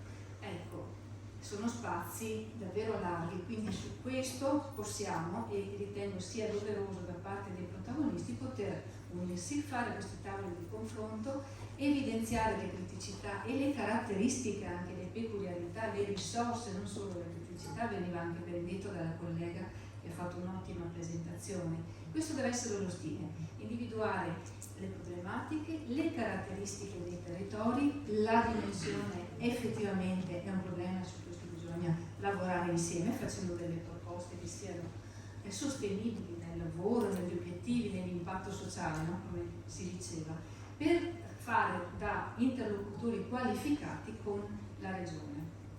Non possiamo attendere che i decreti attuativi ci arrivino e poi valutare che un aspetto non va bene, che questo stride, che non sta bene, non si cala con il territorio. Davvero, insomma, dobbiamo insieme proseguire su questo stile partecipativo, è la chiave, lo abbiamo sentito prima, no? Nell'affrontare la complessità. Mi sembra proprio che le volontà ci sono, la voglia di affrontare e dare una fisionomia adeguata ai territori c'è, con la criticità che effettivamente adesso con la tornata elettorale gli amministratori, alcuni possono cambiare e quindi ripartire anche da una formazione, da una sensibilità, alcuni altri invece proseguiranno, perché il tema è sempre quella della continuità di un ragionamento, di un processo che va accompagnato e che dovrebbe avere dei protagonisti che rimangano almeno stabili per un po' di tempo, quel tempo necessario per creare un'evoluzione, per impiantare una proposta e poi per verificarne, no? Monitorare, verificarne l'esito per poi magari fare ulteriori adeguamenti. Sono questi momenti importanti. È un cambiamento epocale, purtroppo in ritardo, ma comunque lo prendiamo anche da questo punto di vista che ci permetterà di partecipare e quindi come ordine abbiamo già sentito moltissimi aspetti che condividiamo come ordine, come professione, la relazione iniziale aveva già toccato gli assiomi se volete, ma anche la funzione, il ruolo della professione del servizio sociale, potrà essere se volete anche consulenti in questa fase degli amministratori e degli interlocutori del territorio. E faccio un cenno all'importanza del terzo settore. Nelle norme, a causa del Covid, c'è stata una spinta nel dare le indicazioni normative ai comuni di lavorare con il terzo settore. Un po' l'emergenza, un po' i provvedimenti, però in questa fase emergenziale si è recuperato un valore importante che è quello della collaborazione, del lavoro integrato anche col terzo settore, non solo, e anche con gli aspetti sanitari. Ecco, lì si sono sperimentate un po' appunto di fretta e per forza forse questi metodi della programmazione partecipata e della coprogrammazione anziché appaltare soltanto. Ecco, questa è una qualità su cui bisogna spingere, facilitando, formando gli amministrativi o chi ha timore, no, di questi nuovi strumenti, perché il sociale, l'innovazione sociale di cui c'è bisogno, ha bisogno anche di questi strumenti, quindi anche la formazione dei segretari generali, dei dirigenti, ha bisogno di aprirsi verso queste soluzioni amministrative che devono trovare questo valore aggiunto del lavoro integrato tra gli enti pubblici e il mondo del terzo settore qualificato. Quindi questo è un punto su cui anche gli assistenti sociali in diverse realtà hanno sperimentato questo valore aggiunto nel dare risposte adeguate e di prossimità ai cittadini, che diversamente non sarebbe possibile solo, no, calando le risposte dall'alto. Quindi questo è un elemento su cui stiamo lavorando anche facendo formazione. Si ricordava il master con Ca' Foscari che stiamo facendo sulla direzione e coordinamento dei servizi, dando agli assistenti sociali questa formazione e permettendo quindi molti che hanno già fatto e concluso il percorso di poter assumere, concorrere ed assumere quei ruoli anche di coordinamento e di dirigenza dei servizi sociali, sociosanitari e socioassistenziali, perché anche la conduzione della dirigenza ha bisogno non solo degli aspetti amministrativi chiaramente che siano adeguati alla norma, ma anche di quella spinta all'innovazione per cui la competenza nel sociale ha necessità. È come dire che gli ambiti siano gestiti solo da personale o da personale infermieristico o sanitario, insomma ci sono servizi adeguati e idonei per queste figure e le bene lasciare spazio, ma negli ambiti sociali, come in altre regioni, c'è stata scelta anche dal punto di vista normativo di preferire la dirigenza del profilo sociale. C'è un'indicazione sul titolo, fa parte delle nostre risoluzioni che abbiamo posto alla Commissione quinta, insomma, ecco, nella regione Friuli Venezia Giulia, che è vicina, insomma, poi abbiamo anche lavorato anche noi facendo cooperazione, lo faremo, tutti gli ambiti sociali hanno i referenti che sono assistenti sociali con tutte le qualifiche, hanno fatto i percorsi che dovevano fare.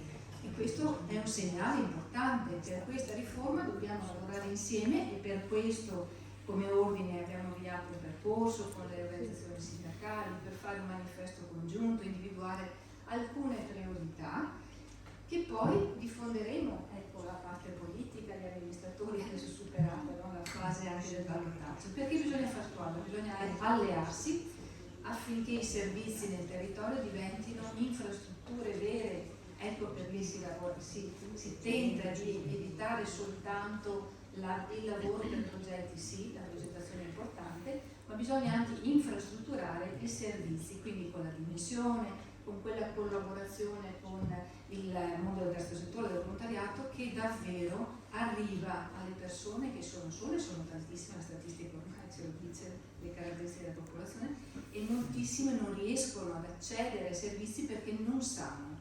Quindi la figura del servizio sociale, accanto anche al mondo del volontariato preparato, adeguato, è in grado, abbiamo esperienze davvero importanti, è in grado di avvicinare le persone ai loro diritti, ad avere i servizi per cui magari nel territorio ci sono, ma facilitarne l'accesso. Questo è anche il tema di alcuni servizi del DM77, per esempio, no? La casa di comunità, solo questa fisionomia di vicinanza, il punto unico di accesso. Bisognerà trovare quelle formule condivise per mettere a sistema delle professioni giuste nei posti giusti. Quindi non c'è spazio per il risparmio, bisogna investire bene, quindi ottenere sicuramente di più risorse, orientarle al meglio su una programmazione condivisa che permetta step su step di raggiungere i bisogni e soddisfare le persone, perché abbiamo l'esperienza di persone che cercano i servizi, no? Tutti un po' impegnative, quindi sì, c'è la risposta, ma va a trovare il servizio giusto adatto alla situazione, no? E quindi serve il terzo settore che ti aiuti anche. Ecco, il servizio sociale in molte realtà, con la sua pur una presenza costante, ha reso possibile un migliore utilizzo anche di quello che c'è già, migliore in senso di impatto sociale, ricordava bene la collega. Quindi noi abbiamo voglia di lavorare così nei territori, in tutti i territori del Veneto, e abbiamo anche lavorato con la Regione affinché gli ambiti possano utilizzare i finanziamenti dei ministeri per raggiungere quel livello essenziale di presenza del servizio sociale. Veniva ben detto, perché una professione, se c'è in una misura adeguata, orienta meglio i cittadini verso i servizi, fa comprendere meglio i bisogni e non spreca, perché anche qui circuiti, giri inutili, consulenze che non servono e non arrivano al bisogno vero delle famiglie o delle persone, che può essere solo affrontare la solitudine, che è anche questa dal punto di vista scientifico. La solitudine è un aspetto sociale e relazionale, va ad amplificare scientificamente le problematiche delle persone sanitarie. Insomma, ormai ci sono studiosi che puntano su questo, quindi ciascuno ha un'importanza significativa per migliorare la qualità della vita, per prevenire anche i bisogni sanitari della nostra cittadinanza. Quindi su questo ci stiamo, vogliamo esserci e vogliamo anche fare così proprio un patto per fare un percorso assieme nei territori e trovare questa fisionomia organizzativa. Volevo solo dire che lo stimolo e l'accompagnamento degli ambiti per le assunzioni, pescando con i progetti, facendo i progetti dentro il Ministero, ha portato in molti ambiti, alcuni sono ancora carenti, alle assunzioni a tempo indeterminato di questa figura del servizio sociale. Mancheranno anche altre figure professionali che sono utili, però su questo noi stiamo puntando, era un livello essenziale e dal 2019 al 2024 gennaio gli iscritti all'ordine del Veneto e quindi anche assunti prevalentemente negli ambiti dei comuni, l'aumento è stato del 16%. Non è finita perché ci sono le assunzioni in alcuni ambiti che sono carenti, per cui insomma le medie si sa, e poi anche c'è bisogno di rinforzare anche i servizi sanitari, i servizi socioassistenziali. quindi di competenza magari dell'USP, perché allora sì, si fa l'integrazione ragionata, li metti in comando, vediamo come sarà la fisionomia di alcuni servizi di confine, ma l'altro aspetto che abbiamo voluto segnalare fortemente è questo, cioè non bisogna disperdere l'importanza dell'integrazione sociosanitaria, lo avete ben detto, è una realtà, perché un sindaco se anche ritira le deleghe e ha in cassa più soldi, più finanziamenti, non risolvi i problemi della non autosufficienza, per esempio a livello di fondi, della disabilità, perché ha bisogno di tutta una serie di servizi integrati, sociosanitari, assistenziali, che sono di competenza dei comuni, dei servizi delle ASL, dei centri servizi fondamentali da ampliare anche come servizio al territorio per i servizi domiciliari, i servizi di housing protetto ancora prima, c'è tutto un tema sull'abitare protetto, per esempio, no? Che non è la struttura di ricovero, no? Come si suol dire, e quindi con quelle spese.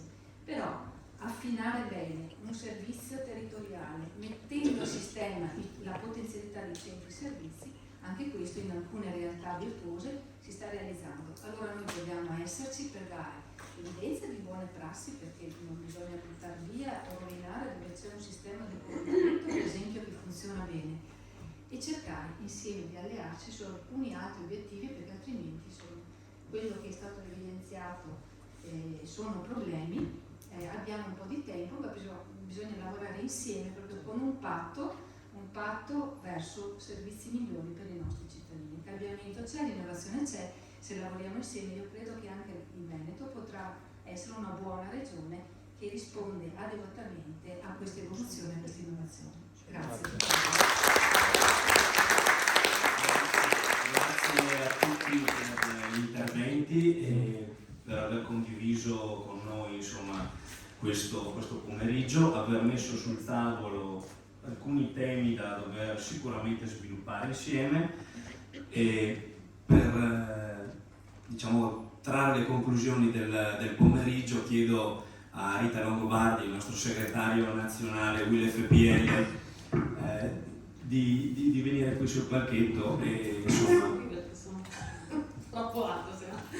Va bene, allora puoi rimanere giù. Sì. Prego. Allora, intanto io ringrazio l'FPL di Verona per questo importante momento di confronto e tutti i relatori, perché è stato molto interessante questo pomeriggio. E la cosa che io vorrei mettere in evidenza è che tutti gli interventi hanno un filo comune. E mutuando un po' i termini della nostra relatrice, nonché dirigente sindacale, c'è un problema di fondo, perché il problema dell'ATS, il problema del sociale e di come lo stiamo affrontando, il ruolo dell'assistente sociale, però poi di fondo cosa c'è? C'è un centro, che è chi ci governa, che non ha le idee chiare di un progetto paese, perché noi troviamo purtroppo negli ultimi anni, forse perché questo centro corre sempre più dietro a quegli appuntamenti elettorali che non gli fanno avere una visione di lungo periodo, che nel lungo periodo la visione è strategica, quindi si deve costruire, si deve investire. È una visione di breve periodo e per definizione il breve periodo è una visione speculativa. Quindi anche le soluzioni che ci propongono e che cerchiamo di mettere in campo, che si mettono in campo, sono soluzioni di breve periodo, sono soluzioni che, io sono di Roma, e si dice di chi vuole mettere una pezza a colori, cioè non si vuole veramente affrontare strutturalmente il problema alla radice. Si è parlato nella relazione iniziale, per esempio, della denatalità e dei problemi della denatalità, ma chiediamoci perché c'è la denatalità. Perché è un paese che non offre, per esempio, dove la precarietà è sempre più alta, anche nel pubblico cresce la precarietà. Il posto figo, che qualcuno lo voleva definire figo, per esempio del pubblico impiego, che una volta era il posto ambito, oggi è un posto sempre meno, è sempre meno, si fugge da questo posto. La fuga dei talenti, la poca attrattività dei comuni è un problema serio e va affrontato, e non lo affrontiamo andando nel privato, Perché quando andiamo nel privato, io oggi ho fatto una dichiarazione stampa al ministro Schillaci, il quale diceva che non bisogna vedere il privato accreditato nella sanità come un nemico. Caro ministro, non è un nemico, ma prima di andare nel privato accreditato, che vi ricordo si paga perché non ce lo regala nessuno, io preferirei spostare quei soldi in un piano strutturale di assunzioni, magari levaci i limiti assunzionali, levaci tutti quei limiti che ai comuni o a chi ha, perché guardate che noi abbiamo ancora dei limiti anacronistici, perché voglio fare un esempio sui contratti nostri o sui fondi del salario accessorio negli enti locali. L'articolo 23,2 del decreto 75 del 2017 esordisce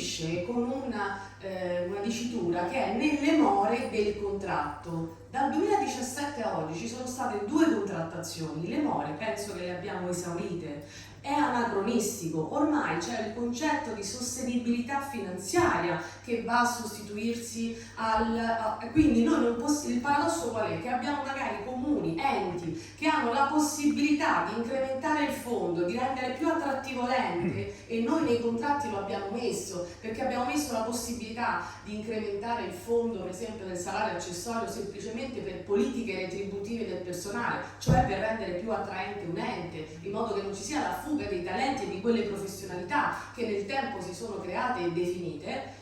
A fronte di questa possibilità che il contratto nazionale dà, poi dall'altro abbiamo la Ragioneria dello Stato, che è diventata un'altra parte della contrattazione, è entrata a gamba tesa, ormai è diventato un altro datore di lavoro praticamente ai tavoli, che ci dà dei limiti che di fatto ci impongono di poter realizzare anche quelle potenzialità che i contratti offrono. E questo è un problema. Allora noi oggi stiamo ad affrontare delle problematiche che sono a monte, però si potrebbero già risolvere a fronte di una complessità che già c'è per definizione, perché noi andiamo incontro a delle transizioni ambientali, digitali, all'intelligenza artificiale. Si parla, prima è stata citata l'intelligenza distribuita, no? Dei toni. Sì, ma c'è l'intelligenza artificiale. Come la combiniamo questa intelligenza artificiale con l'intelligenza distribuita? Di quale intelligenza stiamo parlando? E i posti di lavoro che l'intelligenza artificiale potrebbe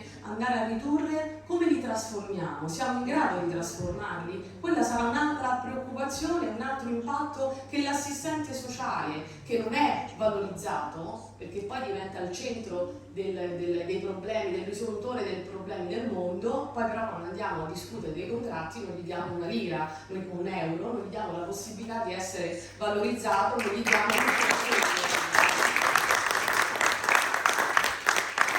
Noi siamo stati chiamati, questo per dire la differenza tra il centro e la periferia, perché voi tutti siete periferia, noi siamo periferia. Il centro è quello, il momento in cui dal centro si decide, ci fanno i tagli, non ci danno le risorse, è tutto centralizzato. E quando si centralizza c'è una crisi della democrazia, non lo dico io, è la storia che ce lo insegna. Quindi anche su questo facciamoci delle riflessioni. Andiamo, sono una sindacalista, devo fare il mio, come si dice. Andiamo a discutere dei contratti, 2 contratti per eccellenza di cui si occupa l'FPL, sanità pubblica e funzioni locali. Andiamo a leggere l'atto di indirizzo. Per la prima volta nella storia, negli atti di indirizzo, si denunciano apertamente le carenze e le difficoltà del pubblico impiego. Un atto di indirizzo che esordisce con carenza del personale, cioè una denuncia. Io quando ho letto questo atto di indirizzo all'inizio mi si è aperto il cuore, dico cavolo, qui è fatta. Questa volta portiamo a casa un risultato. Da una parte ci dicono che c'è carenza di personale, da una parte ci dicono che c'è il problema del burnout, tutte quelle problematicità e criticità che da anni ormai stiamo lamentando, ci aspettavamo scelte conseguenziali.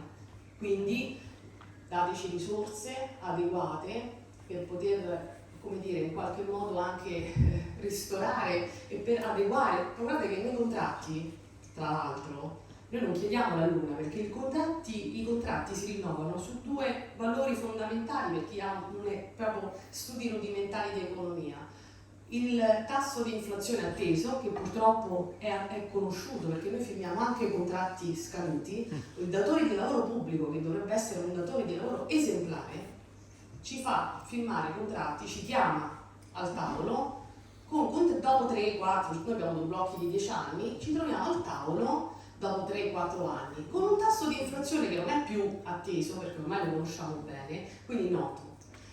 Un tasso di inflazione noto al 16%, perché parliamo di l'accumulata, no? Perché l'inflazione non è che se io l'anno scorso avevo un'inflazione del 5% e la recupero quest'anno, se quest'anno ce l'ho del 2%, l'ho persa. Tasso di inflazione significa perdita del potere d'acquisto dei nostri salari, che è quello che un sindacalista deve portare a casa, almeno restituiscimi il potere d'acquisto.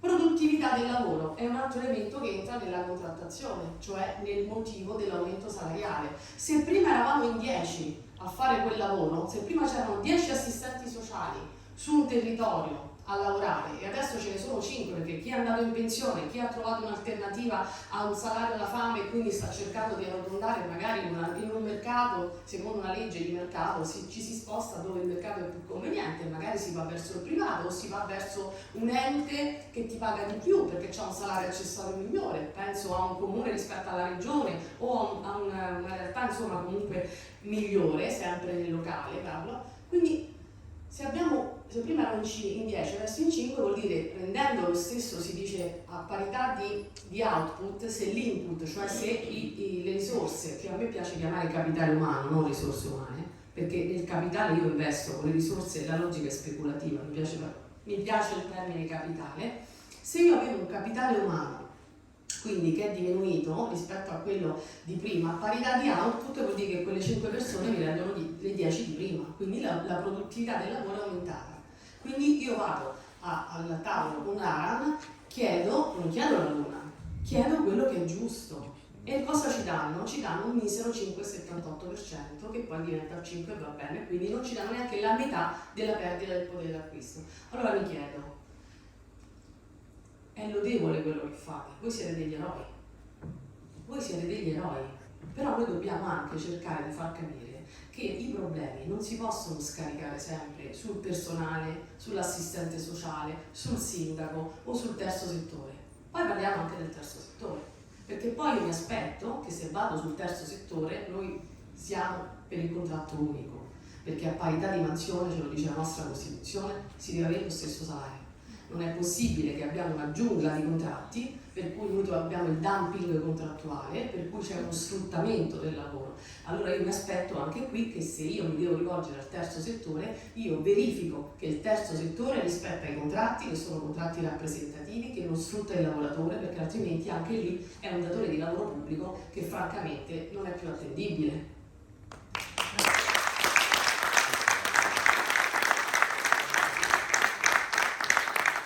Allora, in questa visione, dico, noi ovviamente è lodevole e mi sembra che stiamo scaricando sul basso le problematicità che stanno in alto. E allora dovremmo, ovviamente noi, un senso di responsabilità dei sindaci, degli assistenti sociali, anche noi, perché guardate che anche chi fa sindacato è un po' un mediatore, un moderatore, ascolta, sta vicino ai bisogni dei dipendenti. Non è un caso, l'ho detto prima ai nostri delegati, noi siamo il sindacato delle persone, abbiamo cambiato il nostro logo da sindacato dei cittadini a sindacato delle persone e secondo noi non bisogna lasciare indietro nessuno. E c'era un filosofo dell'economia, John Rawls, che non era uno di sinistra, quindi non sto facendo, però che diceva che per governare bisogna governare con il velo dell'ignoranza, cioè se nel momento in cui io compio una scelta perché quando si governa la politica è decisione, no? Nel momento in cui si decide, si mette in campo una soluzione, dobbiamo metterci dal lato dell'ultimo. Se quella decisione dà qualcosa all'ultimo va bene per tutti. Ecco, io non dico che dobbiamo avere questa visione rawlsiana, però dobbiamo cominciare anche a fare un po', come dire, a battere di più i pugni sul tavolo, ad essere un po' più critici rispetto a quello che ci accade e ad avere una visione che da una parte certamente con senso di responsabilità dobbiamo dare risposte, però dall'altra dobbiamo anche cominciare a far capire a quel centro che si sta sempre più distanziando dalla periferia, che sta sempre più allontanandosi. Guardate che quando si va nel privato, quando si fanno quei famosi tagli, quella roba lì, significa togliere diritti sociali, diritti civili, è un pericolo, Quindi bisogna stare molto attenti su questo. Allora noi mettiamoci questa pezza a colori, però dobbiamo essere consapevoli che il vero problema sta a monte e lì dobbiamo chiedere le risposte. Grazie.